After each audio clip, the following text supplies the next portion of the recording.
জানেন, এখন বহু স্টাডি থেকে জানা যায় মানুষ এখন অনেক বেশি নিঃসঙ্গ এবং একাকিত্ব ফিল করে ইতিহাসের অন্য যে কোনো সময়ের তুলনায়। ব্যাপারটা কৌতূহল জাগ্রত করে। একবার আমি একটা ইসলামিক স্কুলে গিয়েছিলাম অন্য একটা মুসলিম দেশে। আমি একদল বালক বালিকার উদ্দেশ্যে বক্তব্য দিয়েছিলাম। এক পাশে ছিল প্রায় 300 থেকে 400 বালক এবং অন্য পাশেও ছিল প্রায় 300 থেকে 400 বালিকা 13-14 বছর বয়সের।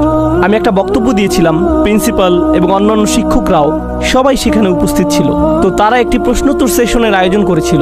800 ছাত্রছাত্রী রুমের ভেতর, কেউ কোনো প্রশ্ন জিজ্ঞেস করলো না। আমি তখন বললাম, তারা প্রশ্ন জিজ্ঞেস করছে না কারণ পুলিশ তাদের দিকে তাকিয়ে আছে, শিক্ষকেরা সেখানে, প্রিন্সিপাল সেখানে, ক্যামেরাম্যান সেখানে। তারা লজ্জা পেতে চায় না। তাই আমি কি করব? আমি সমাবেশের ভেতরে চলে যাব এবং এই বাচ্চাগুলোর সাথে কথা বলবো। কোনো ক্যামেরা থাকবে না, মাইক্রোফোন থাকবে না।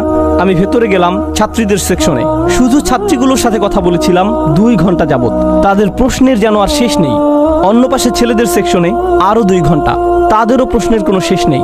আর সবচেয়ে কমন প্রশ্নটি ছিল, সব সময় একাকিত্ব ফিল করলে কি করব?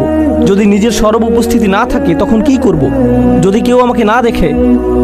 মানুষের এমন গভীর এক আকাঙ্ক্ষা আছে মাজকুর হওয়ার, যে এক টিনেজার অন্যান্য বন্ধুদের অনলাইনে দেখে, তখন ভাবে আমার তো একটা অ্যাকাউন্ট নেই, আমার তো এত ফলোয়ার নেই, মানুষ তো আমাকে দেখছে না, আমি তো মাজকুর নই, আমার আরেকটা ছবি তোলা উচিত, না ফিল্টার পরিবর্তন করি, না অন্য কিছু করা দরকার, ব্যাকগ্রাউন্ড পরিবর্তন করলে ভালো হবে, লাইটটা আর একটু ভালো হতে পারতো। এরপর পোস্ট করে, কেউ একজন হার্ট ইমোজি দিল, কেউ একজন লাইক দিবে, আমি মাজকুর, যাক আমার এখন উপস্থিতি আছে।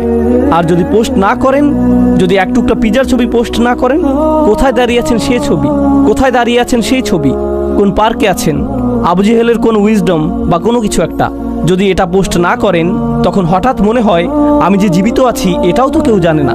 তখন হয়ে পড়েন গায়রে মাজকুর, অনুল্লেখযোগ্য। যতকাল যাবৎ মহাবিশ্বের অস্তিত্ব আছে তার অধিকাংশ সময় জুড়ে এবং যতকাল যাবৎ মানুষের অস্তিত্ব আছে আপনি ছিলেন গায়রে মাজকুর। আর এমন একটি সময় দ্রুতই ঘনিয়ে আসছে যখন আপনি আর আমি কবরে শায়িত হব, আর কিছু মানুষ আমাদের কথা মনে রাখবে এবং তারা আমাদের জন্য কাঁদবে। এরপর সময়ের পরিক্রমায় আমরা আবার গায়রে মাজকুর হয়ে যাব। আমরা বিখ্যাত মানুষদের কথা মনে রাখি, আমরা ইসলামের ইতিহাসের বিখ্যাত আলেমদের কথা স্মরণ করি। আমরা স্মরণ করি যেমন ইমাম শাফিঈর কথা রাহিমাহুল্লাহ বা ইমাম আবু হানিফার কথা রাহিমাহুল্লাহ, কিন্তু তাদের তো বড় পরিবার ছিল, কেউ তো তাদের পরিবারের কথা স্মরণে আনে না। তাদের অনেকেই আমাদের নিকট এখন অদৃশ্য।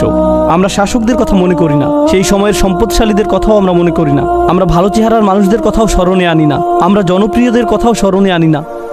বিখ্যাত মানুষদের কথা অথবা তাদের কর্মের কথা আমরা স্মরণে আনি না। তারা বিস্মরণের অতল গহ্বরে তলিয়ে গেছে, তারা আবার অপ্রাসঙ্গিক হয়ে পড়েছে। আর আল্লাহ আমাকে আপনাকে শিক্ষা দিচ্ছেন, তোমরা এই জিনিসের পেছনে ছুটে চলছো প্রাসঙ্গিক হতে, স্মরণযোগ্য হতে, আলোচিত হতে, ফলোয়ারদের সাথে যুক্ত হতে। এই জিনিসটাই ছিল তোমার সবচেয়ে কামনীয়, কিন্তু তোমাকে তো মূলত গায়রে মাজকুর হিসাবে সৃষ্টি করা হয়েছে। খুব শীঘ্রই তুমি আবারও গায়রে মাজকুর হয়ে পড়বে। তারা পুনরায় অপ্রাসঙ্গিক অবস্থায় প্রত্যাবর্তন করবে। চিত্রটা খুবই নিরাশাজনক। কেউ আমার কথা মনে করবে না, কেউ আমাকে জানবে না। প্রসঙ্গত এমনকি যেসব মানুষরা আল্লাহকে বিশ্বাস করে না তারাও স্মরণীয় হয়ে থাকার চাহিদা অনুভব করে। তাই দেখবেন বিলিয়ন বিলিয়ন ডলারের মালিকেরা, যারা কোনো কিছুতে বিশ্বাস করে না, তারা কোনো ধর্মে বিশ্বাস করে না, আর তারা মৃত্যুর সময়, খুবই বৃদ্ধ, মৃত্যুর সময় তারা নিজেদের সম্পদ কোনো হাসপাতালে দান করে যায় বা কোনো দাতব্য সংস্থায় দান করে দেয়, কিন্তু সাথে একটা শর্ত আরোপ করে, বিল্ডিং এর গায়ে যেন আমার নাম লেখা থাকে, বা আমার একটা মূর্তি তৈরি করবে আর বিল্ডিং এর প্রবেশ পথে ওটা রেখে দিবে। কারণ যদিও আমার অস্তিত্ব না থাকে, আমার স্মৃতি যেন বেঁচে থাকে। আমাকে তবু মাজকুর হতে হবে যদিও আমার অস্তিত্ব না থাকে। এটি এমন কিছু যা তাদের হৃদয়ের গহীনে স্থাপন করে দেওয়া হয়েছে। কিন্তু এই যে আকাঙ্ক্ষা, আল্লাহ একটি বাচ্চার ভেতরে এটি রেখেছেন, শিশুটির মনোযোগ পাওয়ার আকাঙ্ক্ষা, বা যে আকাঙ্ক্ষাটা আল্লাহ মানুষের ভেতরে রেখে দিয়েছেন, যা মাল্টি বিলিয়নিয়ার ডলারের সোশ্যাল মিডিয়া ইন্ডাস্ট্রির মূল চালিকা শক্তি। মানুষ যদি অন্যের মনোযোগ না চাইতো, সোশ্যাল মিডিয়ার জন্ম হতো না, এর অস্তিত্ব থাকতো না। এগুলো শয়তানি কোনো মেশিন না, এগুলো শুধু আমাদের আকাঙ্ক্ষাগুলো খেয়েই বেঁচে আছে। আমাদের এই আকাঙ্ক্ষাগুলো থাকার কারণেই এগুলো এদের মতো করে কাজ করতে পারছে। এগুলো আমাদের কার্যকলাপ খেয়েই টিকে আছে। ব্যাপারটা হলো, আল্লাহ কেন এই চাহিদাটা আমাদের ভেতরে রেখেছেন? এর উদ্দেশ্যটা কি? আমি কেন সর্বদা স্বীকৃতির অন্বেষণে থাকি? কেন এমন মনে হয়? কেন আমার ভেতরটা শূন্য মনে হয় যদি স্বীকৃতি না পাই? জানেন, আমি কিছু একটা ফিল করি। যদি মনে হয় আমার কোনো উল্লেখ নেই, কেমন যেন ফাঁকা ফাঁকা অনুভূত হয়। আর আল্লাহ নিজে এই ব্যাপারটা বর্ণনা করেছেন পরের আয়াতগুলোতে। তিনি বলেন, ইন্না হাদাইনাহুস সাবিলা ইম্মা শাকিরা ওয়া ইম্মা কাফুরা। আমি তাকে পথ দেখিয়েছি, একটা পথ। আল্লাহ প্রতিটি মানুষের ভেতরে প্রোগ্রাম করে দিয়েছেন যে তারা এই জীবনে একটি সফরে আছে, এখন এই সফরের একটি অংশ হলো উপলব্ধি করেন বা না করেন, আপনি সেই সফরে এমনিতে আছেন। ইন্নাকা কাদিহুন ইলা রাব্বিকা কাদহান ফামুলাকিহি। প্রতিটি দিন অতিক্রান্ত হয়ে যাচ্ছে। জীবন একটি সফর। প্রতিটি মানুষ মৃত্যুর দিকে এক পা দুপা করে এগিয়ে যাচ্ছে। আমাদের প্রত্যেক দিন আগের দিনের চেয়ে মৃত্যুর আরেকটু নিকটে। সেই ভ্রমণ স্বয়ংক্রিয়ভাবে এগিয়ে চলছে। এখানে আমার আপনার কোনো নিয়ন্ত্রণ নেই। আল্লাহ ইতোমধ্যে এটা ঠিক করে দিয়েছেন। কিন্তু এছাড়াও রয়েছে আরেকটি সফর। আমার জীবনের সফর নয়, বরং আমার হৃদয়ের ভেতরের এবং আমার মস্তিষ্কের ভেতরের সফর। আল্লাহ চান আমরা যেন আল্লাহর দিকে প্রত্যাবর্তন করার একটা সফর করি। আমরা আল্লাহর কাছ থেকে এসেছি, আমরা আল্লাহর জন্য। আর আল্লাহ চান আমরা যেন ইচ্ছে করেই আল্লাহর পথের দিকে ফেরার একটা সংকল্প করি। আমাদের মাথায়, আমাদের অন্তরে, কিন্তু আমাদের মন অন্য কারো কাছ থেকে স্বীকৃতি পাওয়ার নেশায় বুঁদ হয়ে আছে। এটা অন্য মানুষদের কাছে গ্রহণযোগ্যতা পেতে চায়। কিন্তু আল্লাহ চান আমাদের হৃদয় এবং মস্তিষ্ক যেন সবার আগে আল্লাহর কাছে স্বীকৃতি খোঁজে। আল্লাহর কাছে স্বীকৃতি খোঁজে। আমার রব কি আমার প্রতি খুশি? আমার রব কি আমার ভালো কাজটির দিকে তাকিয়ে খুশি হয়েছেন? আমার এই সেবা দেখে কি আমার রব খুশি হয়েছেন? আমি কি আমার জীবন এমনভাবে অতিবাহিত করেছি যে একদিন যখন এই ভ্রমণের সমাপ্তি হবে তখন তার সাথে আমার সাক্ষাতের সুযোগ হবে? তিনি বলেন ইম্মা শাকিরান।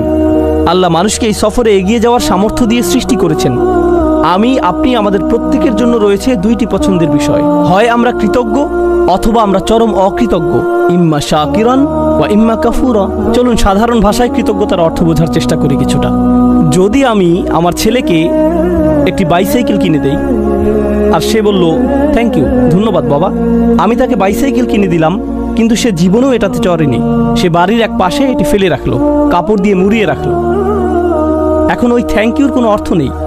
কেন? কারণ সে যদি সাইকেলটি প্রতিদিন চালাতো, পরিষ্কার করত, প্রতিদিনের যত্ন নিত, তখন আমি বলতাম আমার ছেলে সাইকেলের জন্য কৃতজ্ঞ। কিন্তু সে যদি কখনো এটি ব্যবহার না করে ফেলে রাখে, সে যতই সাইকেলের জন্য ধন্যবাদ দিক না কেন, এটা কোনো ব্যাপার না। সাইকেলটা যে পড়ে থেকে ধুলাবালি সংগ্রহ করছে, তাই তার কথাগুলো ফাঁকা বুলি ছাড়া আর কিছুই না। এর নাম কৃতজ্ঞতা নয়। সহজে বোঝা গেল তো?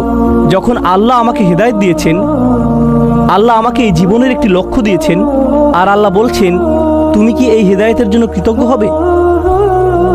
আমি কি সেই হেদায়েতের জন্য কৃতজ্ঞ হব নাকি হব না? তার মানে আল্লাহ আমাকে যা দিয়েছেন, যদি আমি তা ব্যবহার না করি, যদি আমি তা জীবন চলার পথে কাজে না লাগাই, তখন আমি যত খুশি আলহামদুলিল্লাহ বলতে পারি, এটা অর্থহীন। আমি তো উপহারটি ব্যবহার করছি না, আমি কোনোভাবেই এটি কাজে লাগাচ্ছি না। এটাই হলো ইম্মা শাকিরান ওয়া ইম্মা কাফুরা। অসাধারণ সুন্দর একটা ব্যাপার আছে যেদিকে আমি আলোচনার মোড় ঘুরিয়ে নিতে চাই। জানেন, এই একই সূরাতে, সূরাতুল ইনসানে পরের দিকে একেবারে সমাপ্তিতে আল্লাহ বর্ণনা করছেন, না বরং শেষের অংশে আল্লাহ জান্নাতি মানুষদের বর্ণনা দিয়েছেন। আল্লাহুম্মা আদখিলনা ফি জান্নাতিক। দোয়া করছি আল্লাহ যেন আমাদের তার জান্নাতে প্রবেশ করান।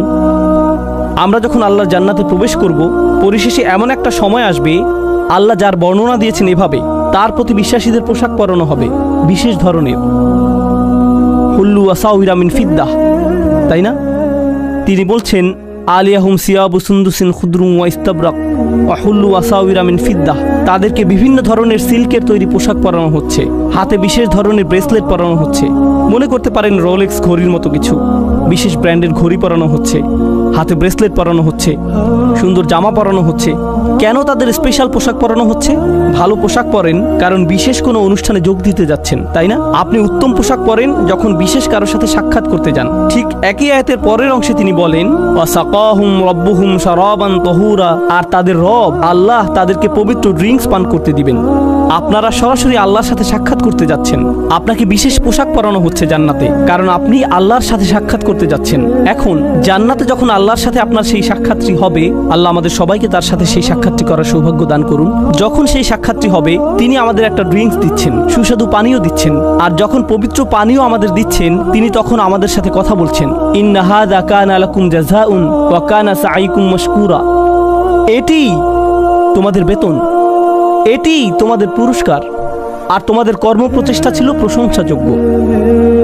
তোমাদের চেষ্টাগুলো স্বীকার করে নেওয়া হলো। অর্থাৎ মানুষকে সৃষ্টি করা হয়েছে উল্লেখের অযোগ্য করে। মানুষ মরে যায়, এরপর অন্যরা হয়তো কিছুকাল তাদেরকে মনে রাখবে অথবা রাখবে না, কিন্তু আল্লাহ বলছেন মহাবিশ্বের বয়সের চেয়েও বেশি সময় ধরে এবং যতকাল যাবৎ আকাশসমূহ এবং পৃথিবী বর্তমান আছে তার চেয়েও বেশি সময় ধরে আল্লাহ আমার চেষ্টাগুলোর কথা মনে রাখবেন। আল্লাহ তার স্বীকৃতি দিবেন। আল্লাহ বলবেন তুমি উত্তম প্রচেষ্টা দেখিয়েছো, আর তার পুরস্কার তুমি এখন পাচ্ছ। আল্লাহ আমার স্বীকৃতি দেবেন, আমি তখন মাজকুর হয়ে যাব আল্লাহর নিকট।